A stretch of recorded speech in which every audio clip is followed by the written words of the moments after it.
Ladies and gentlemen, good day and welcome to the Apollo Hospitals Limited Q3 FY26 earnings conference call. As a reminder, all participant lines will be in the listen-only mode, and there will be an opportunity for you to ask questions after the presentation concludes. Should you need assistance during the conference call, please signal an operator by pressing star, then 0 on your touchtone phone. Please note that this call is being recorded. I now hand the conference over to Mr. Mayank Vaswani from CDR India. Thank you, and over to you. Thank you, Yashasri. Good afternoon, everyone, and thank you for joining us on this call hosted by Apollo Hospitals to discuss the financial results for the third quarter and 9 months of FY26, which were announced yesterday. We have with us today the senior management team represented by Mrs. Sunita Reddy, Managing Director, Mr. A. Krishnan, Group CFO, Dr. Madhu Sasidhar, President and CEO of the Hospitals Division, Mr. Madhivanan Balakrishnan, CEO of Apollo Healthco, Mr. Sriram Iyer, CEO of AHLL, Mr. Sanjeev Gupta, CFO of Apollo Healthco, and Mr. Obul Reddy, CFO of the Pharmacy Business. Before we begin, I would like to mention that some of the statements made in today's discussion may be forward-looking in nature and may involve risks and uncertainties. Please note the disclaimer mentioning these risks and uncertainties, which is on slide 2 of the investor presentation shared with all of you earlier. Documents relating to our financial performance have been circulated earlier, and these have also been posted on the corporate website. I would now like to turn the call over to Mrs. Sunita Reddy for her opening remarks. Thank you, and over to you, ma'am.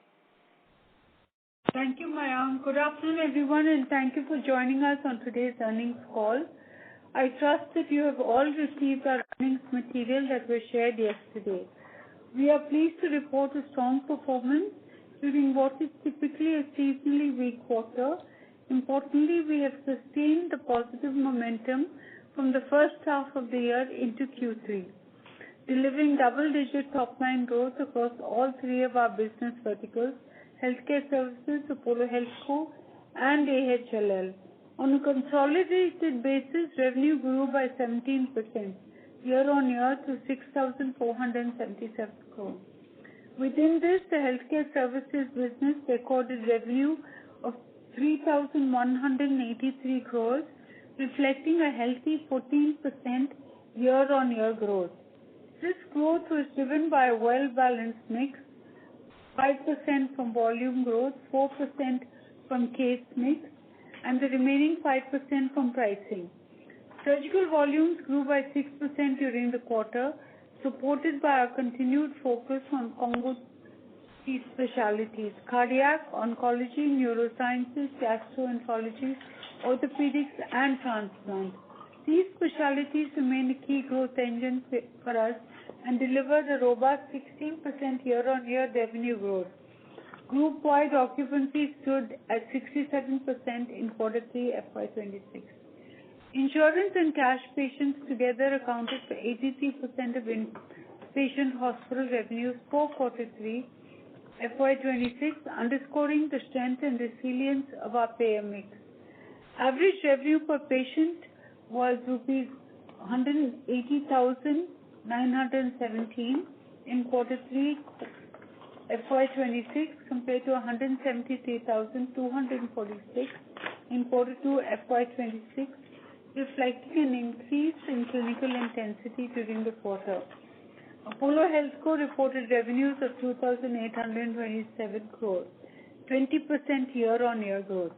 Revenues from Apollo Health and Lifestyle increased by 20% year-on-year to rupees 467 crores during the quarter. Consolidated EBITDA for the quarter was at 965 crores, registering a robust growth of 27% year-on-year. Within this, healthcare services was at 719 crore, up by 18%, with margins at 24.8%.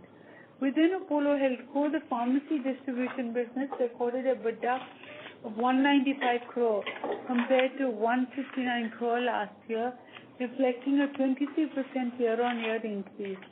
Losses in the digital business were 67 crore. Cumulatively, Apollo Healthco more than doubled EBITDA to rupees 128 crore in quarter 3 FY26 compared to rupees 57 crore in quarter 3 FY25.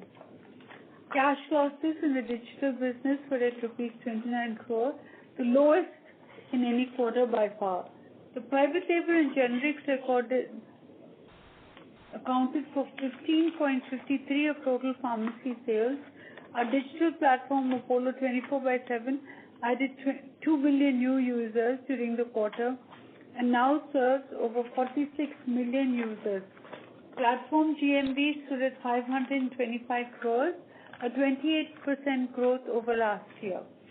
AHLL delivered an EBITDA of 48 crores, a strong 39% year-on-year growth, with margins improving to 10.2% from 8.8% in quarter 3 last year.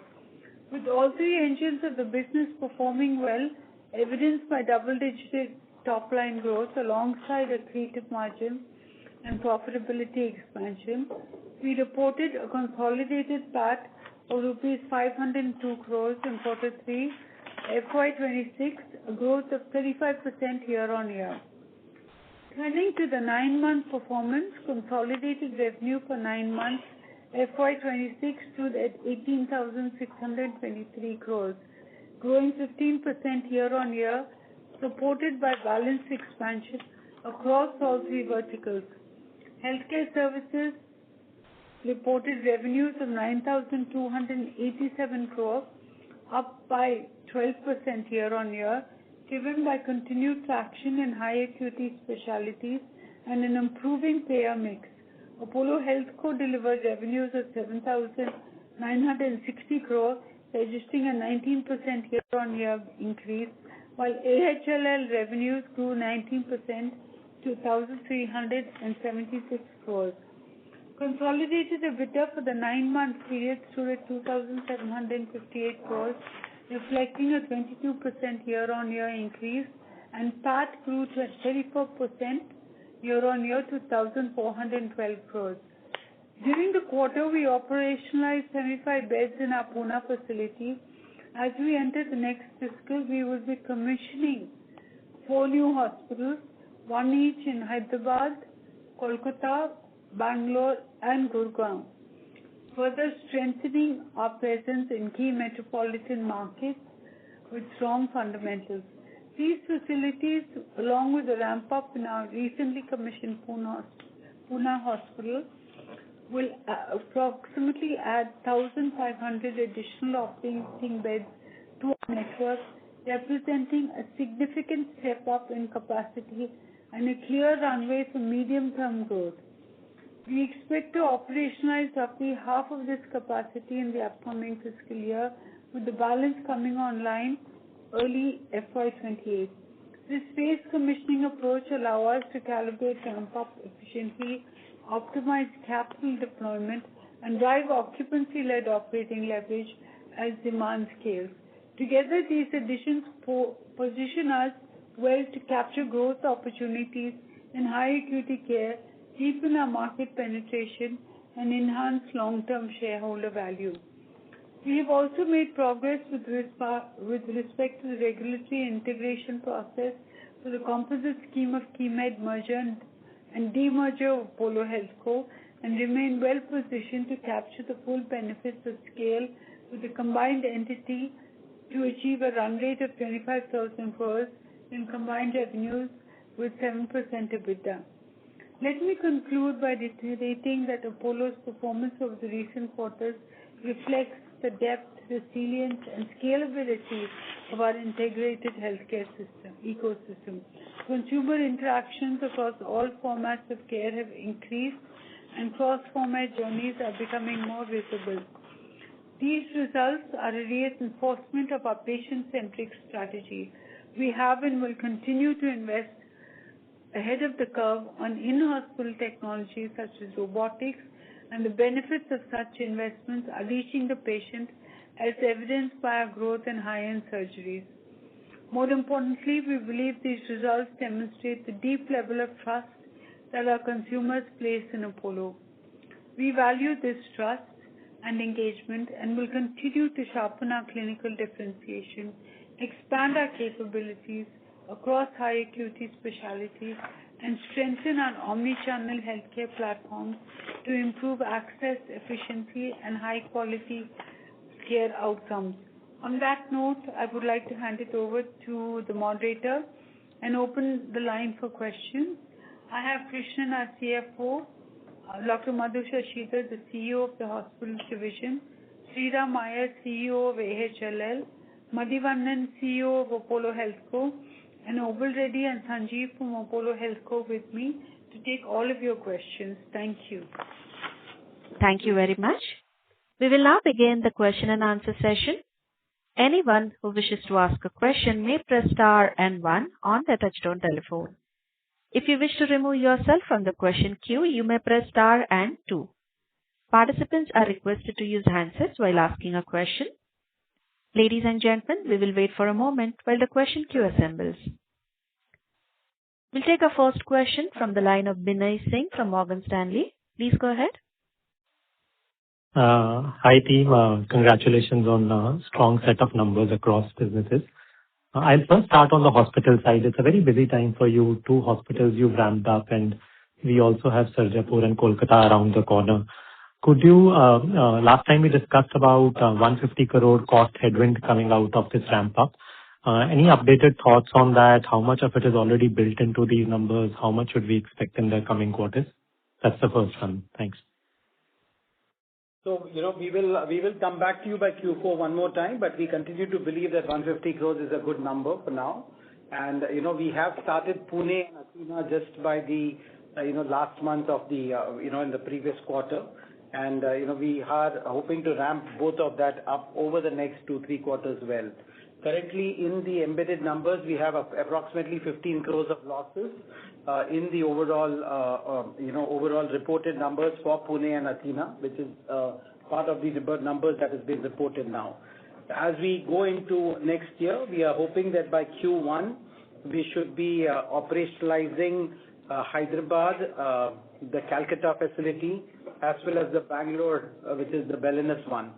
Gurugram would be more like Q2 because, it is still, because of all this issues with the environmental related delays, which we couldn't complete our construction. There is a 2-3 months delay, so it will be mostly in Q2. Okay, so to an extent, some of the costs of that would start to come up in the March quarter, right? All your hiring costs and all. Yeah, March or more likely April. Okay. And secondly, just on the GMV of the digital business, we've seen a sequential drop in GMV. And in fact, our revenue to GMV ratio also went up. Could you share your thoughts on that? Madhi? Sanjeev, you want to explain the reinstatement of the GMV, please? I can take that question. Thanks, Madhi. Guys, a good, call out.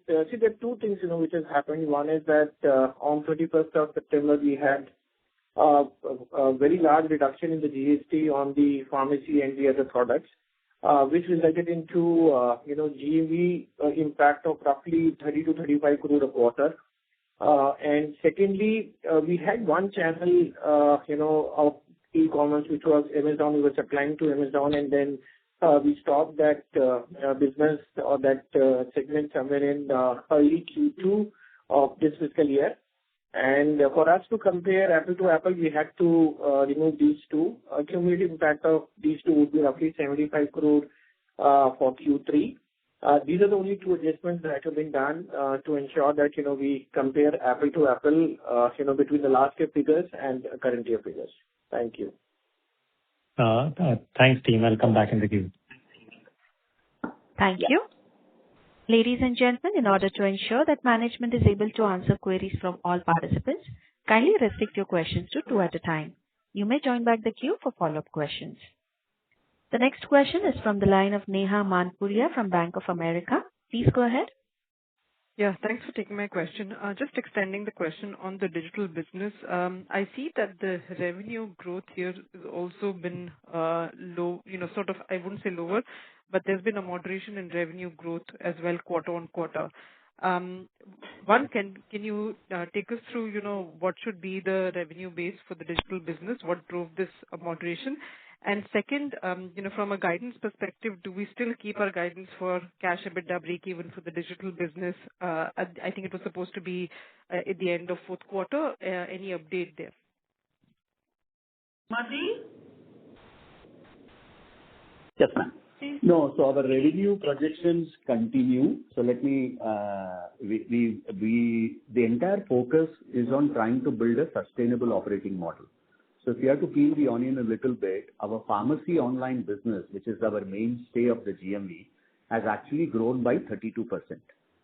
There has been a little bit of pull down in some of the other areas, because of which our revenue at an overall level, GMV level, is at a flatter basis. However, the quality of the business is improving. If I were to give you some highlights, our discount is stabilizing. Our average order value has gone up by almost 111 rupees net of the GST, which has a positive impact on our unit economics. Our cost of delivery, which is one of the biggest component of our cost structure on the revenue side, is also coming down. So and our marketing spends, we have been extremely frugal in the way we are building a business, but in spite of this, showing a 32% growth in our GMV and proportionate revenue is holding on. In fact, at a CM1 level, we were positive last quarter.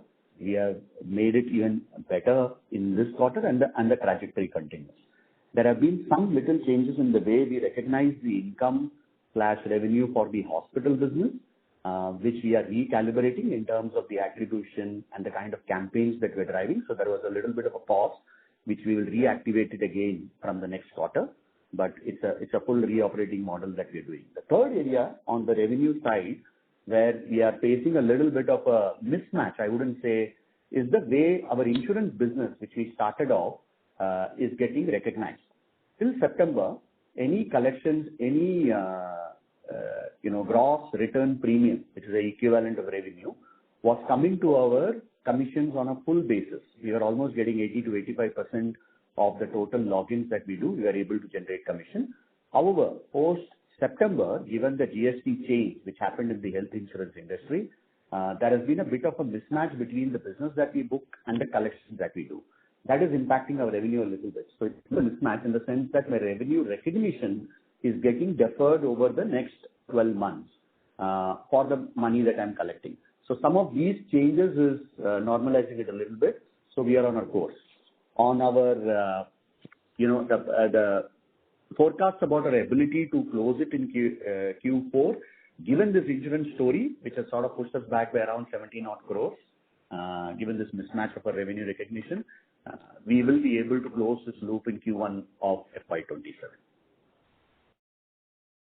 So if I were to understand it correctly, you're saying that the digital cash EBITDA break-even is now probably pushed out by a quarter. By one quarter, yeah. Because of this insurance mismatch that has happened. Otherwise, we are very much on course. That's why you see the minus 29 crore, which the cash EBITDA that we are speaking about.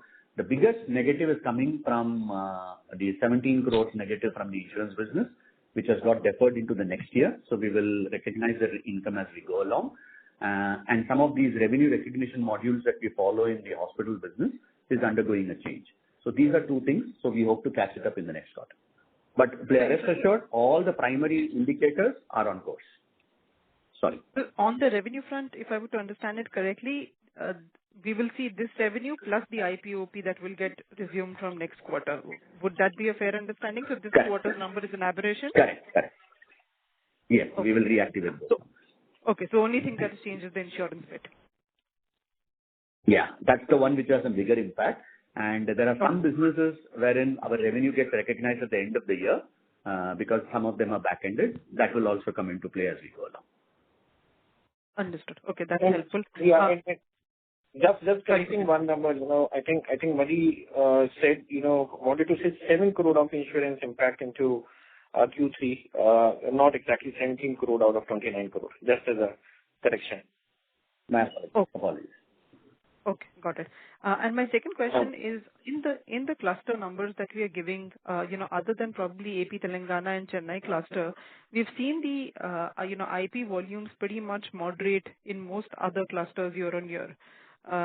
Just wanting any color as to, why we are seeing this trend, whether I see it in North, West, or East cluster. There seems to be a moderation in the IP volume trends. Yeah. So I think you're seeing different phases of optimization, especially in our West market. We've undertaken a lot of work to improve the quality of revenue. So I think volume by itself may not be the right indicator. We took a more holistic look into it, especially at the quality of revenue and the average revenue per patient. So especially our Navi Mumbai unit has been performing very well on that basis, especially with higher specialty care. All right. Okay, got it. Thank you so much. Thank you. Next question is from the line of Karan Bora from Goldman Sachs. Please go ahead.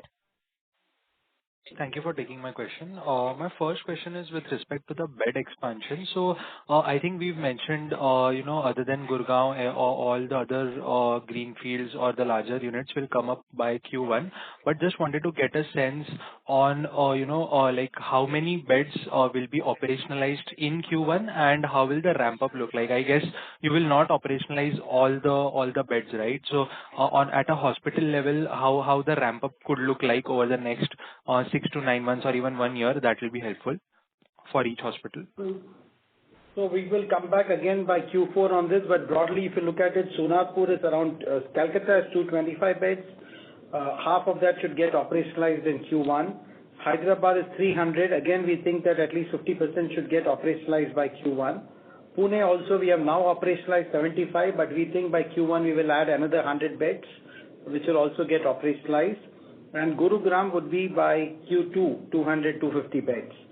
Sarjapur, 150 beds, we are hoping that we should be able to operationalize 100 beds out of that. By Q1. That's right. So roughly around 50% of these beds, right? 1,500 beds, if you look at it in these, we have Jubilee Hills expansion and Secunderabad, which will come a bit later, which will be during the year. But of these 4 new hospitals, almost 40 to 50% will get operationalized by Q1. Got it. And like when we operationalize the remaining half in Q1 FY28 or somewhere around that time, will there be any more startup losses or fixed cost or elevations which we need to keep in mind? It will be there. So we will have to look at it as in a phased manner. So we will see that Q1 should have, so when we are saying that 150 crores, there will be quarters which will have some higher losses also, right? There could be a quarter where, there is a 50 crore loss which is coming in. But otherwise, we should look at overall at 150 crores for the next year is how we would look at it. So it's difficult to guide now quarter by quarter. We will definitely, as we operationalize these, give you a broad guidance. But you can, we have said that this is something that we are hoping that can be defrayed by the overall volume and revenue growth in the existing hospitals. Okay, got it. And my second question is with respect to the ARPOB growth. So I understand that we've moved away from ARPOB, but just if we back calculate ARPOB growth, it is healthy at around mid-teen levels. So just wanted to get a sense that, what is driving this growth. And in the opening remarks, there was a mention of 5% price growth, but in the PPT there, it's mentioned 3% price growth. So what is that mismatch, if you can just, tie it down, whether it's 3 or 5? Sure. 3% was the tariff increase that we had taken during the year, whereas 5% is the effective price realization that we have done in this year because there were some insurance contracts which got reset also, during the year. So the tariff, what has been presented in the PPT is more the tariff increase which was done in this year. So that is the difference between the two numbers. Your other point on ARPP, of course, we don't give ARPOB. You can compute the ARPOB, of course, but because, we don't do ARPOB because the reason is, again, we have OP, we have radiation therapy, we have other stuff also, and a lot of day care procedures also now come in. ARPP has gone up, which is a combination of, as we said, higher complexity cases that we have seen across, and the Congo T growth and surgical growth. This is what has increased the ARPP at a broad level. Pricing realization in that has been 5%. The balance has been case mix. Okay, Got it. Just one last thing, if I can squeeze in. So Apollo 24/7 or the digital piece, overall break-even, EBITDA break-even, is there any target? Not the cash, but even after including ESOPs? Sanjeev, you want to give them a color of ESOPs for the next year? I think better would be that, when we, meet again, Simon, in the Q4 earnings call, we have a better understanding about all this as we get into UP. But I think one point clearly that, the ESOP cost maximum is getting consumed until this year, and after that we'll have a very less cost on the ESOP specifically. But overall question about including ESOP, I think I would request just to wait for quarter. We are into the middle of annual operating exercise, planning exercise, and we'll be in a better position to tell next time. Okay, got it. Thanks a lot. Thank you. Thank you. Next question is from the line of Bino Patiparampil from Elara Capital. Please go ahead. Hi, good afternoon. Congrats on a great quarter. Just following up from the previous question, the price increase and realization increase that you're talking about, did that kick in Q3, or was it already there in Q2 and Q1? It was there in Q2 also. But mostly Q3. Mostly Q3. So, if I look at the kind of growth you delivered in Q1 and Q2 versus Q3, there is a big step jump. And from your competitors, we haven't heard about a great season or anything in the healthcare side. So, can I assume a significant part of that is coming from this realization improvement? No, see, you have to remember that, some of our competitors are in various different geographies. Please appreciate that we are a pan-India player. Look at our inpatient volume growth in Q2, we saw 2% volume growth, whereas in inpatient volume growth in Q3 is 4.5% versus last year. So there will be various different reasons on the way that our numbers can go versus, people like who are more north-centric or somewhere else, because each of the competitors, not many players are as pan-India as we are. So you have to keep that in your mind. Of course, we have got the benefit of the price realization from Q2 onwards, and which has moved into Q3. But the more important point that you should also consider is the fact that there has been a higher complexity of cases also that we are focused on in the Congo T specialty, and we should be able to sustain as we move forward. Got it. Second, in AHLL, we have seen quite a few additions in the number of centers. Are these mostly on the diagnostic side, or is it all across? Sriram? Hi. So most of these additions are on the diagnostic side, and we also launched 2 new clinics, one in Chennai and one in Hyderabad. Otherwise, most of these additions are on diagnostics. Okay. And when you say diagnostic, are these like full-fledged labs or just collection centers? No, these are obviously we have expanded into new labs, new geographies also, but most of these are the infrastructure that is created in the existing geographies. So we open the collection centers and our company-owned outlets. So that is what you can see as expansion. Understood. Okay.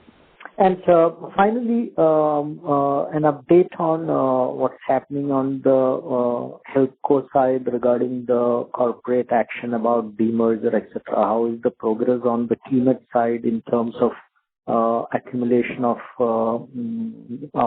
the different pieces of business that were separate, etc. Would be great.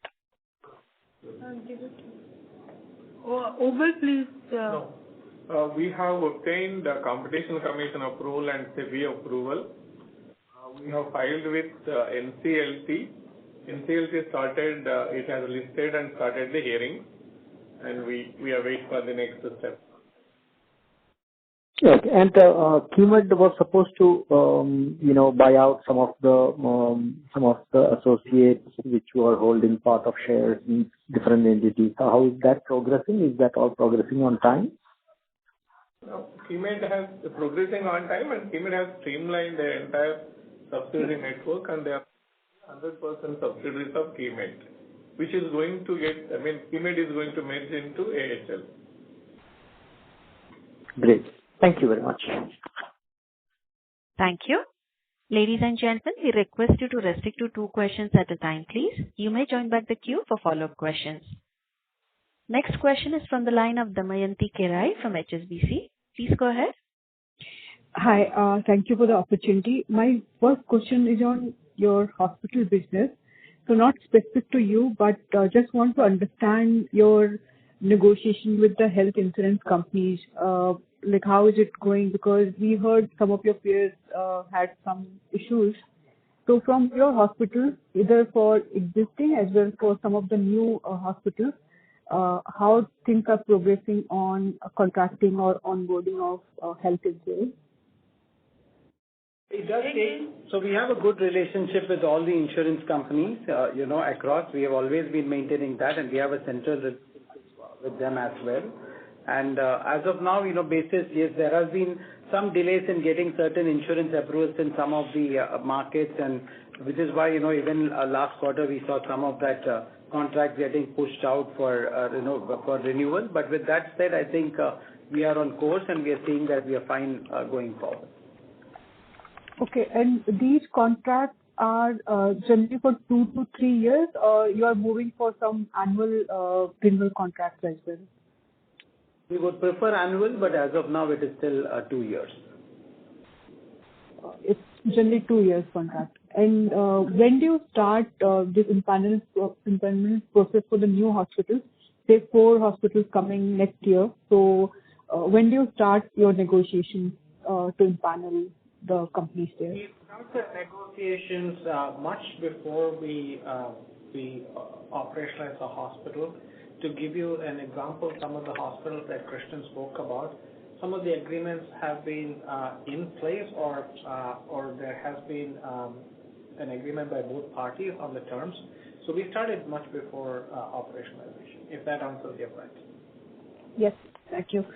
My second question is again on 24/7. Actually, I'm not still very clear. So you mentioned the majority of changes happen on the pharmacy post GST changes. But when we look at other metrics, say doctors' consultation number or doctors and platform, diagnostic sample, all of these numbers change compared to what we saw in the September number.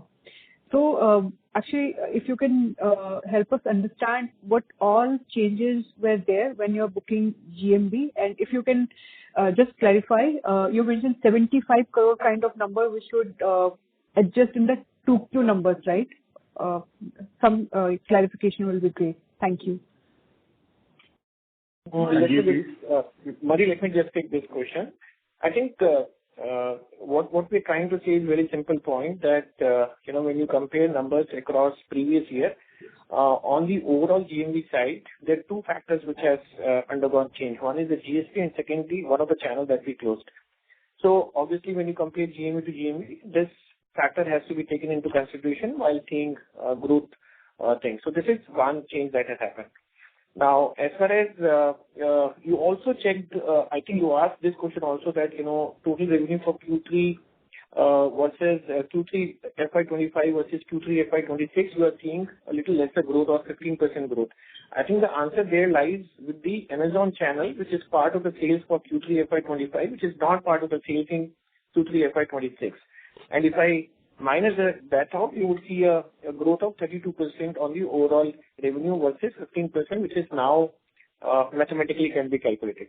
So this is just I would say a small correction because of the GST came in somewhere in Q2, 21st of September, as I said.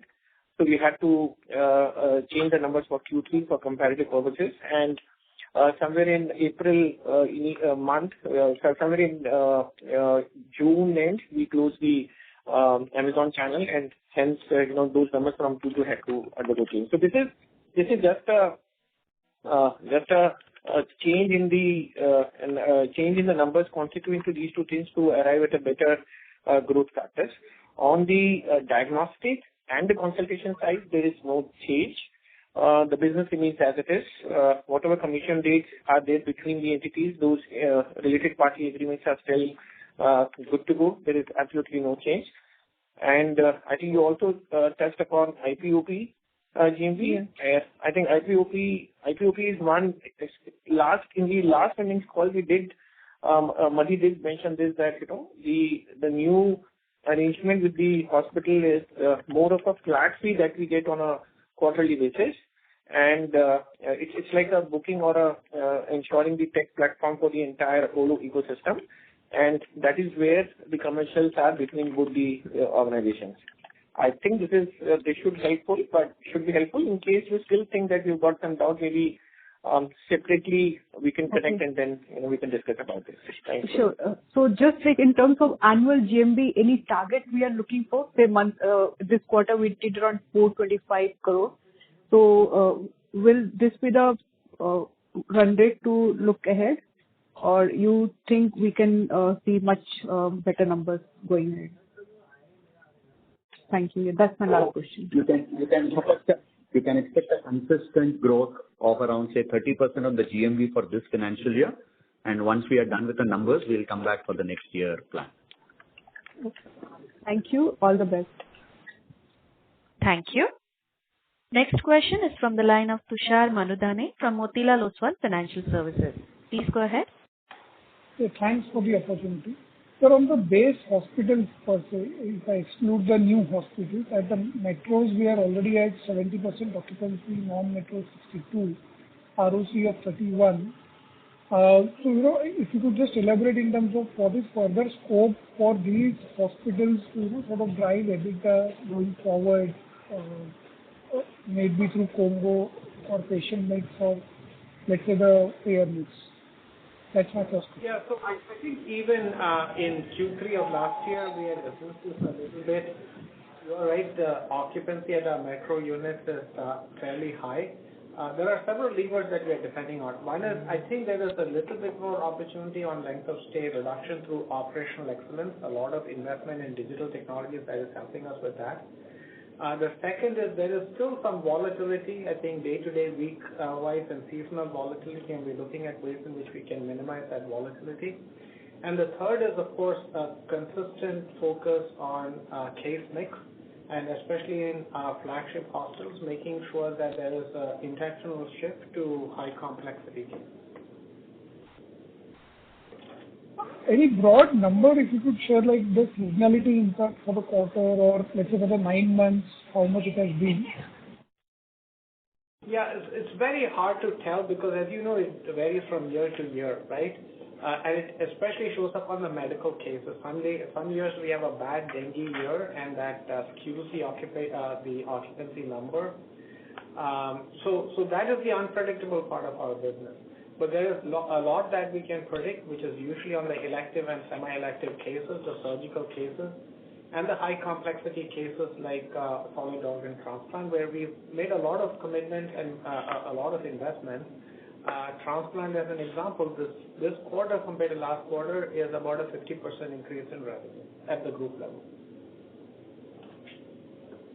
Got it. And just secondly on the overall combined Keimed plus offline plus online, we are at a quarterly run rate of 50 billion rupees, and the target is to reach 250 annualized by Q4 FY27, which is effectively 60-62.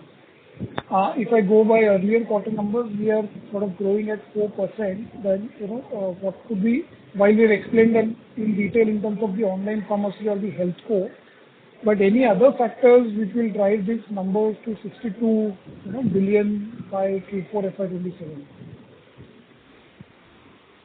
Sanjeev? I think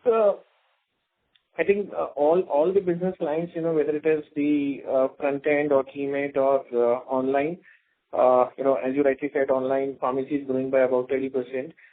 We are seeing decent growth in the other business lines also. I think where we stand today at Q3 annualized number, we are roughly at 20,000 crores, and we've got 5 more quarters to hit the run rate of about 25,000 crores, which is roughly about 25%, from now to there. 5 quarters also. I think, if we continue to, see the business with a growth trajectory of about 20-22% annually, we should be able to meet this number easily. At this stage, we do not see any challenge coming our way with respect to hitting the top line number. Thank you. Got it, sir. Thank you. Thank you. Next question is from the line of Lavanya from UBS. Please go ahead.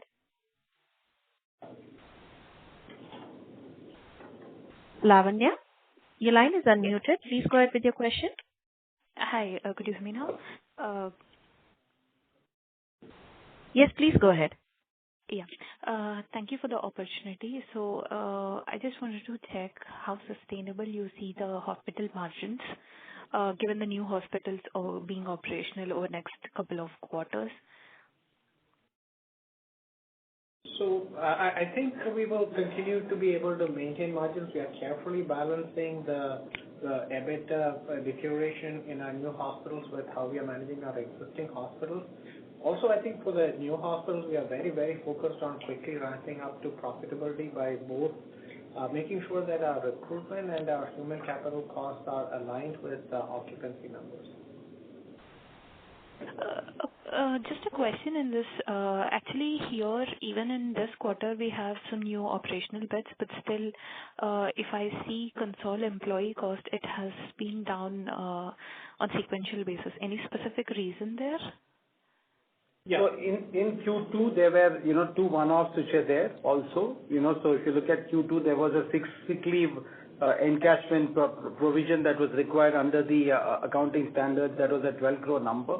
And there was also an additional cost of PLVP or performance-linked variable pay that we have in Q2 because July is when we do the we do the increment. So this was there in Q2 and that's not there in Q3. Otherwise, it's aligned with the numbers. Okay, got that. Just on the physical pharmacy, how do you see growth in terms of unsustainable basis, like store addition plus same store growth overall? Like, how do you see it 18-20%, or what's the level that you expect in terms of physical pharmacy growth? We are currently at about 20.5% on the total network. On the same store growth, about 16%, and store additions will continue to be in the range of 600 per annum. Okay, we should maintain this kind of run rate going ahead in near to medium term. Is that the right assumption? We are confident of it.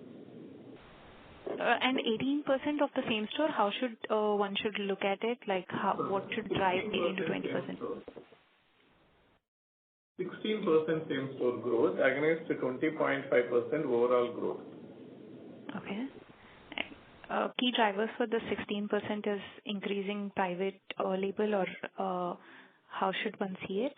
Private label, then we are even doing the refresh store, changing the model, changing the inventory, particularly with the dynamically. All those things adds to that growth. Okay, got it. Thank you so much. All the best. Thank you. Next question is from Vivek Agrawal from Citigroup. Please go ahead. Hi, thanks for the opportunity. So one question on hospital ARPP growth. So 10% growth in 9 months looks quite impressive. So just want to understand how sustainable it is. So can you maintain this 10% kind of growth, or is there a possibility that it can come down? Thank you. So, we have been always guiding, saying that, we would like to achieve more volume growth and we would continue to focus on getting the volume growth to a higher number. And then the combination of volume plus the case mix focus, which Dr. Madhu already said. So that's the mix that you would get to. So maybe, this is a very dynamic number in the industry, right? As we focus on a certain clinical programs in a quarter and then, depending on how that clinical programs ramp up, you will see the ARPPs, come up accordingly. So as we would like to believe that, when it is a 12-13% organic growth that we look at, or 14%, we would like to be half on the volume and the balance half on combination of case mix and pricing. Thank you. Just one question again on margin trajectory next year, as you are guiding for 150 crore kind of loss in the new units. So just want to understand, do you have levers in the existing network that can mitigate the impact of losses in the new units, or are you seeing a significant dip in as far as the margins or the hospital business margins cumulatively in the next year? Thank you.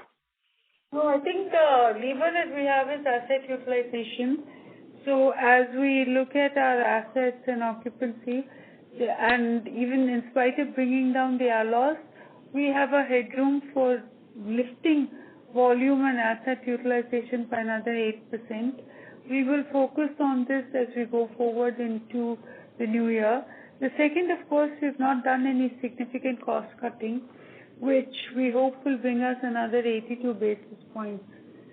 With this, we hope to minimize the losses coming from new hospitals. Understood, ma'am. So just one more thing. What kind of a margin expansion that is possible, let's say, in the existing business? So the existing, At least 100 basis point is the margin expansion which is possible in the existing business next year. Thank you. Just last question from my side. It is on talent retention. So as we are seeing that hospitals in India are expanding capacities, it looks like that Apollo can become a hunting ground for big doctors. And very recently we have seen one of the star oncologists in Delhi has been poached by one of your peers. So just want to understand how you are tackling this issue. But I think the reverse is also happening. So I think we should be aware that Apollo will continue to attract the best talent because, number one, I think we've created a platform that invests not only in technology, but in terms of reach, in terms of market and market share. We will continue to lead with market share, and I think this is what doctors want. Our systems are strongly embedded so that clinical outcomes at Apollo continue to be the best in class. And in terms of innovation, research, and collaborations with other hospitals, this will continue to drive very high-end procedures. I think this is what doctors would like to see. Madhu, you want to add to that? No, I think Ms. Sunita is absolutely right, and I will just share our experience in recruitment. The new markets that we have opened hospitals in, like Pune, or existing markets where we have new hospitals, is that we've had a very good brand recognition and brand affinity with the doctors in the community that has made it easy for us to recruit. I think that you will see the sporadic cases of doctors leaving, and sometimes it's for personal reasons that has nothing to do with the hospitals that we operate in. So I don't see that in the next year as being a problem, either retention or recruitment. Thank you. That's from my side. Thank you. Next question is from the line of Madhav Marda from FIL. Please go ahead. Hi, good afternoon. Thank you so much for your time once again.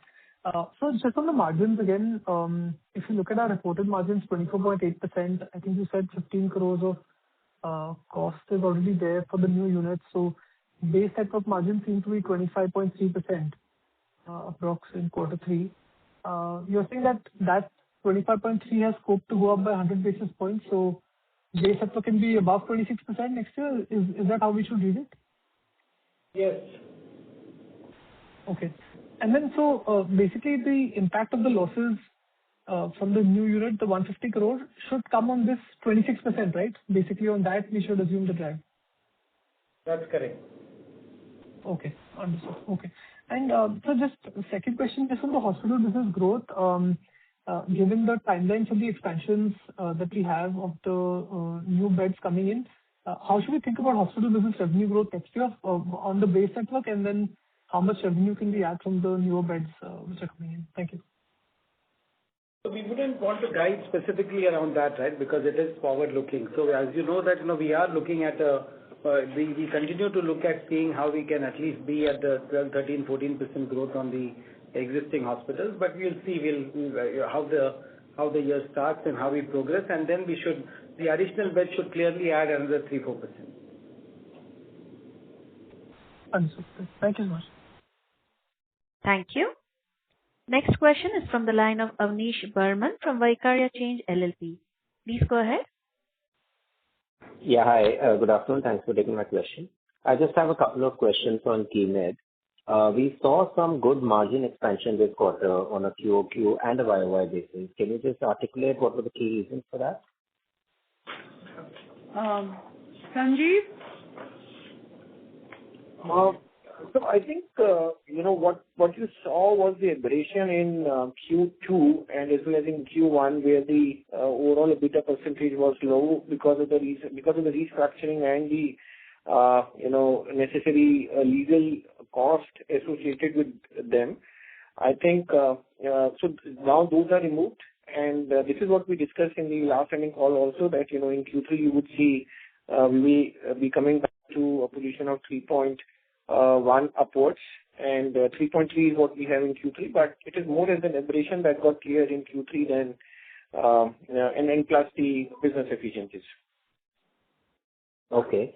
And because of the GST change that happened in September, did we see some kind of revenue push out from the 2Q to 3Q? Because I'm guessing the retailers would be reducing inventories in 2Q and then building again in Q3. Did that happen, or on a quarter-wise basis, it was just normal Q2 and Q3 operations in revenue?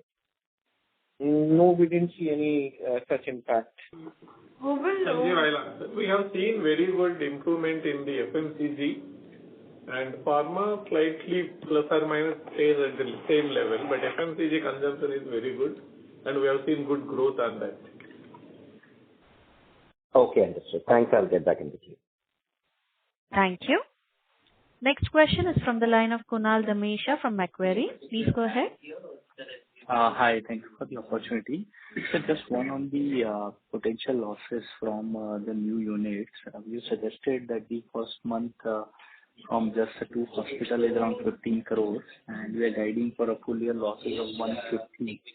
So is it more conservative number because the annualized losses itself could be more like 180? I'm sure like it would improve in the existing units and all, but the 150 number, is it more conservative on the side, given we are also opening a greenfield in Gurugram, which would definitely take some more time, right, versus the brownfield that we are doing.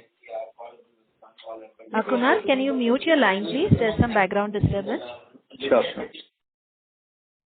See, we have 2 quarters of Pune to ramp up from here on before some of the other hospitals come on stream also.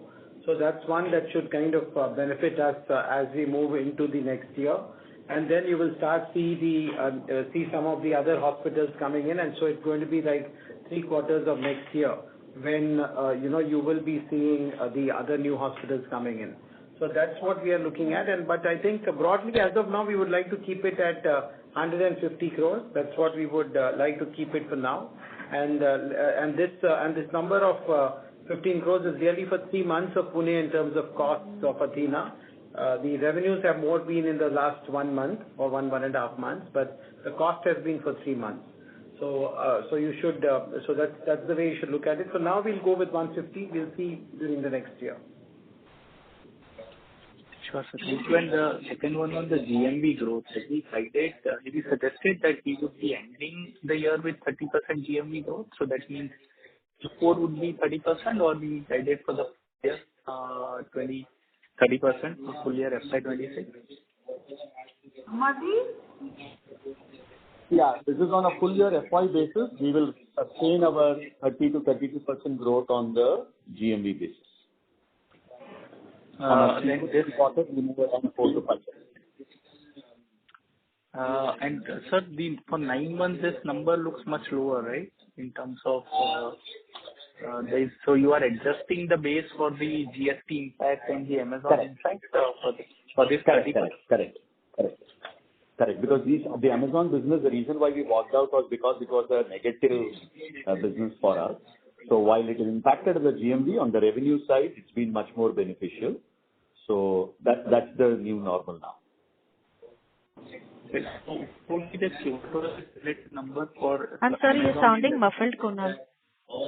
Can you hear me now? Yes, please repeat the question.